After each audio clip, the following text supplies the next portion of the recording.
When I was a kid, I was in love with the Hercules, the strongman, Superman, and Captain Marvel, who was the Roman farce version of the superhero. I never liked the Stan Lee bullshit superheroes that have taken over now.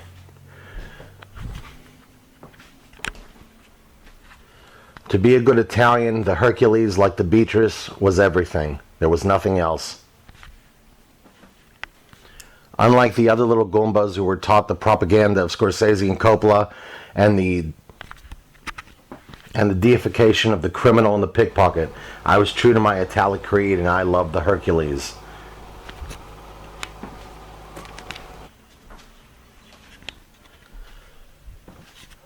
Because of Hollywood Goombas, I had to then turn to other places to find heroes.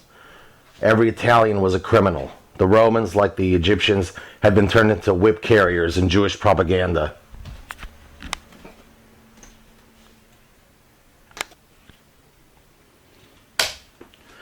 Suddenly I found myself distrustful of Stan Lee and Martin Scorsese's America. I started to find empathy for people that they had destroyed. I started to find Tarpias that they were destroying and crushing, and I started to find sympathy for them.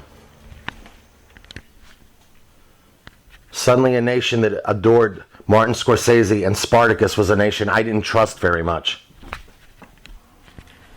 Then, when I was a boy in 1975, we all sat around to watch the new show called Saturday Night Live with Howard Cosell. Howard, pretending to be Ed Sullivan, went into the audience and spoke to two grizzled old men, broken, almost blind, defeated. A Max Fleischer cartoon was playing before them. There he was in glorious rotoscope, the Hercules. My father, though, despised the new Hercules. He hated Superman and hated that I read the book. Oh, my father was a fascist, don't get me wrong, but he was an Italian fascist.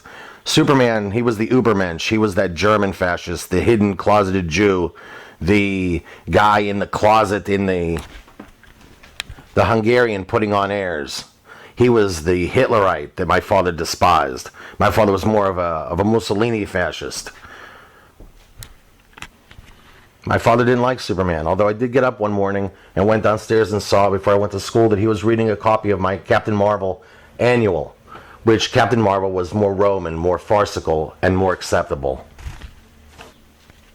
And after the wonderful cartoon, which is now in the public domain thanks to Disney, America Incarnate, destroying the Fleischer brothers, Howard went up into the audience and spoke to the two old men.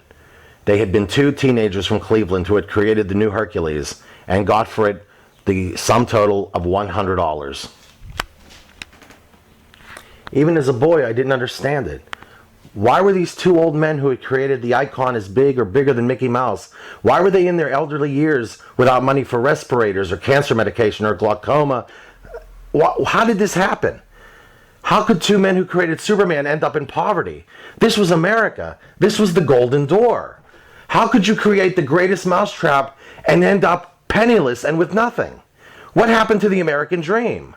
Well, I must have said it out loud because my father derisively told me, boy, I was boy until he died. Boy, he told me, there's no such thing as the American dream. It's all bullshit. And I looked at the TV and I saw these two old men. And I was dumbfounded by the whole thing. How could they have created Hercules and gotten nothing?